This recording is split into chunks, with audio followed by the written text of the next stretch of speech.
नमस्कार दोस्तों। एक बार फिर से बहुत बहुत स्वागत है हमारे यूट्यूब चैनल आर के आई में। तो दोस्तों, जैसा कि आप लोग जान रहे हैं, ITI सेकेंड ईयर के लिए हमारा जो क्वेश्चन प्रैक्टिस चल रहा है, तो उसका वायरिंग कंट्रोल पैनल का पार्ट 1 हो गया था। आज के इस वीडियो में हम देखेंगे उसका जो बचा हुआ क्वेश्चन है, पार्ट 2 में देखेंगे। ओके दोस्त, तो पार्ट 1 नहीं देखे हैं तो इस वीडियो के डिस्क्रिप्शन में लिंक लगा देंगे, वहाँ से आप लोग ज़रूर वॉच कर लीजिएगा।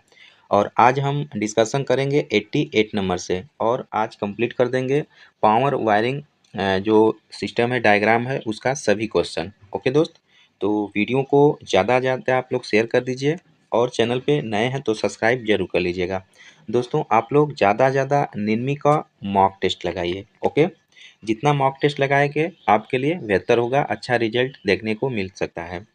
ठीक है दोस्त, तो क्वेश्चन नंबर 88 बोल रहा है, what is the function of limit switch in control panel wiring. Control panel wiring में लिमिट स्विच का क्या कार्य होता है। ओके दोस्त, याद रखेंगे। तो पहला ऑप्शन दिया है, अधिक गर्मी से मशीन नियंत्रित करती है। दूसरा ऑप्शन है, ओवर स्पीड से नियंत्रित करती है। तीसरा, ओवरलोडिंग से नियंत्रित करती है मशीन को। चौथा है, किसी भी मशीन की दूरी गति को नियंत्रित करता है। तो दोस्तों, इस बस का जो राइट आंसर हो जाएगा, ऑप्शन डी सही हो जाएगा, यानी control distance movement of any machine. Okay, right answer option D सही हो जाएगा। क्वेश्चन नंबर 89 है, एसी प्रतिरोधक और प्रेरक भार को शुरू करने और रोकने के लिए संपर्ककर्ता का मानक कर्तव्य चक्र कोड कौन सा है। तो इसको आप याद रख लेंगे।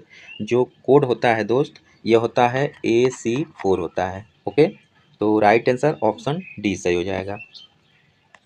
90 नंबर का प्रश्न है, स्वचालित स्टार डेल्टा स्टार्टर के संचालन के लिए संयोजकों के सही अनुक्रम का संचालन कौन सा है, यानी संचालन कौन सा है। ओके, तो चार ऑप्शन है आपके बीच, मेन स्टार डेल्टा टाइमर, या star man delta timer starter, या मेन टाइमर डेल्टा स्टार, या फिर स्टार टाइमर मेन डेल्टा। तो दोस्त, जो ऑटो स्टार डेल्टा स्टार्टर होता है, उसका संचालन के लिए संयोजनों का जो सही क्रम है वह कौन सा होता है। तो पहले क्या होता है, मेन होता है, देन उसके बाद स्टार होता है, देन उसके बाद डेल्टा होता है, तब उसके बाद टाइमर होता है। ओके, जो टाइमर होता है दोस्त, यह ऑटोमेटिक में ही यूज किया जाता है, इस बात को आप याद रखेंगे। तो इस पर का राइट आंसर ऑप्शन ए सही हो जाएगा।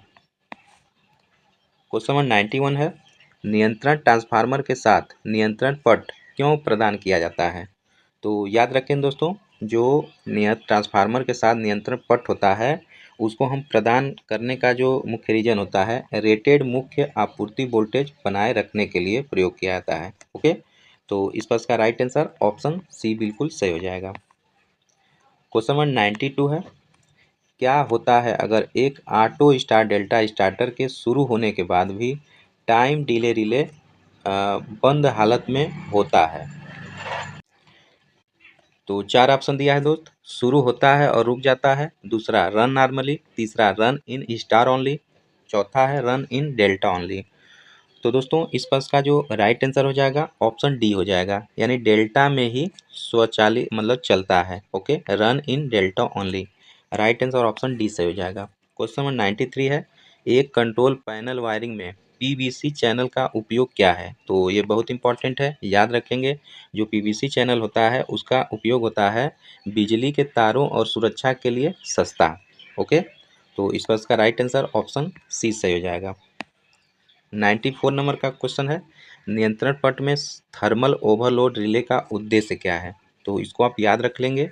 जो थर्मल लोड रिले होता है, उसका जो मुख्य उद्देश्य होता है, control the circuit based on the time delay, यानी समय की देरी के आधार पर सर्किट को नियंत्रित करें। तो राइट आंसर ऑप्शन सी बिल्कुल सही हो जाएगा। क्वेश्चन नंबर 95 है, औद्योगिक अनुप्रयोग में मोटर के अनुक्रम नियंत्रण की आवश्यकता क्यों होती है। ठीक है, तो दोस्तों, जो औद्योगिक अनुप्रयोग होते हैं, यानी इंडस्ट्रियल एप्लीकेशन होते हैं, उसमें मोटर के अनुक्रमित नियंत्रण की आवश्यकता जो होती है, उसका मेन होता है बिजली की खपत को कम करने के लिए। ठीक है, to reduce power consumption. Right answer क्या हो जाएगा, ऑप्शन बी सही हो जाएगा। क्वेश्चन नंबर 96 है, which material is use to make open frame by metallic adjustable thermostat contact. Okay, यानी सामग्री का उपयोग खुले फ्रेम के द्विधात्विक समायोज्य थर्मोस्टेट संयोजनों को बनाने के लिए किया जाता है। ठीक है, तो दोस्तों जो कॉपर होता है उसका उपयोग किया जाता है द्विधात्विक समायोज्य थर्मोस्टेट संयोजनों को बनाने के लिए। ओके, तो राइट आंसर क्या हो जाएगा? ऑप्शन सी सही हो जाएगा।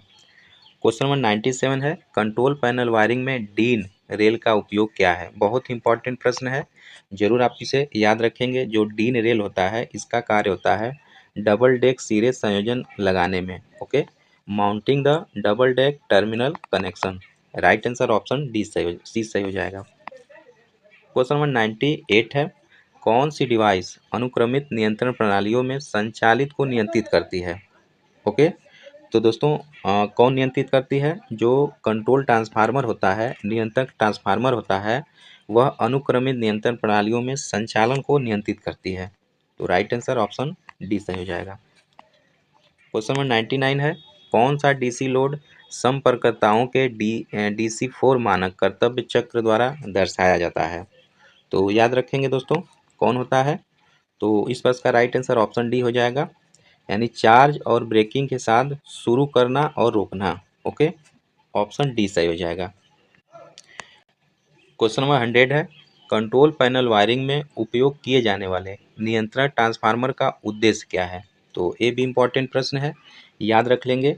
जो ट्रांसफार्मर का उद्देश्य होता है कंट्रोल किए जाने वाले, क्या होता है? To supply the power to the auxiliary circuit, यानी सहायक सर्किट को बिजली की आपूर्ति करने के लिए। ओके, तो राइट आंसर क्या हो जाएगा? ऑप्शन बी सही हो जाएगा।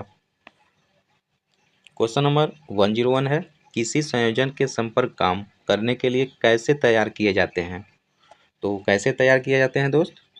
याद रखेंगे, by operating electromagnet to change the position, यानी स्थिति को बदलने के लिए विद्युत चुंबक का संचालन करते हैं। ओके, तो राइट आंसर क्या हो जाएगा? ऑप्शन सी सही हो जाएगा। क्वेश्चन नंबर 102 है, कौन सा डिवाइस पैनल बोर्ड में पट्टियों और गुत्थे हुए केबलों से चमक आने से रोकता है?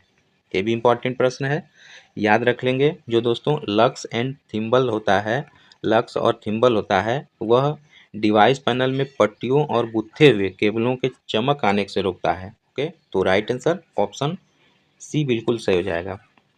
क्वेश्चन नंबर 103 है, पैनल में कीड़ों और चूहे से केबल की रक्षा कैसे करें? ओके, तो दोस्तों जो पैनल बोर्ड होता है उसमें कीड़ों और चूहे से केबल की रक्षा हम कैसे करते हैं, कैसे करें? तो याद रखेंगे, ग्रोमेट्स का उपयोग करते हैं। कोई ग्रोमेट्स होता है उसका उपयोग करके हम पैनल में कीड़ों और चूहे से बच सकते हैं। तो राइट आंसर क्या हो जाएगा? ऑप्शन बी सही हो जाएगा। क्वेश्चन नंबर 104 है, नियंत्रण पट के लेआउट को डिजाइन करते समय किस आवश्यक विशेषताएं पर विचार किया जाना चाहिए? ओके, तो दोस्तों हमें किस पे विचार किया जाना चाहिए? Outside dimension and swing area of cabinet door, यानी कैबिनेट दरवाजे के बाहर लंबाई, चौड़ाई और स्विंग क्षेत्र का करना चाहिए, क्या विशेषताएं पर विचार करना चाहिए। तो इस प्रश्न का राइट आंसर क्या हो जाएगा? ऑप्शन डी सही हो जाएगा। क्वेश्चन नंबर 105 है, पावर और कंट्रोल वायरिंग अलग अलग रेस वेज में क्यों चलते हैं? ओके, तो क्यों चलते हैं दोस्त? To reduce the radio interference, यानी रेडियो हस्तक्षेप को कम करने के लिए क्या करते हैं? पावर और कंट्रोल वायरिंग अलग अलग रेस वेज में चलते हैं। ओके, तो इस प्रश्न का जो राइट आंसर हो जाएगा ऑप्शन बी सही हो जाएगा। क्वेश्चन नंबर 106 है, मोटर दिशा क्यों नहीं बदल रही है अगर रिवर्स पुश बटन को फॉरवर्ड और reverse control star delta starter में दबाया जाता है? ओके, तो दोस्तों जो इस प्रश्न का राइट आंसर हो जाएगा ऑप्शन सी बिल्कुल सही हो जाएगा, यानी due to interlock in reverse contactor में इंटरलॉक करके। ओके, तो इस प्रश्न का राइट आंसर ऑप्शन सी बिल्कुल सही हो जाएगा। तो दोस्तों ये रहा आज का कंट्रोल पैनल वायरिंग का क्वेश्चन का सभी क्वेश्चन का डिस्कशन। अब इसके आगे जो भी चैप्टर बचा हुआ है उसको हम बारी बारी से डिस्कशन करते हुए यह पूरा सीरीज को यानी ITI सेकेंड ईयर को तीसरा सेमेस्टर को कंप्लीट कर देंगे। ओके, तो मिलते हैं नए वीडियो में नए चैप्टर के साथ। तब तक के लिए पढ़ते रहिए, मस्त रहिए। जय हिंद, जय भारत।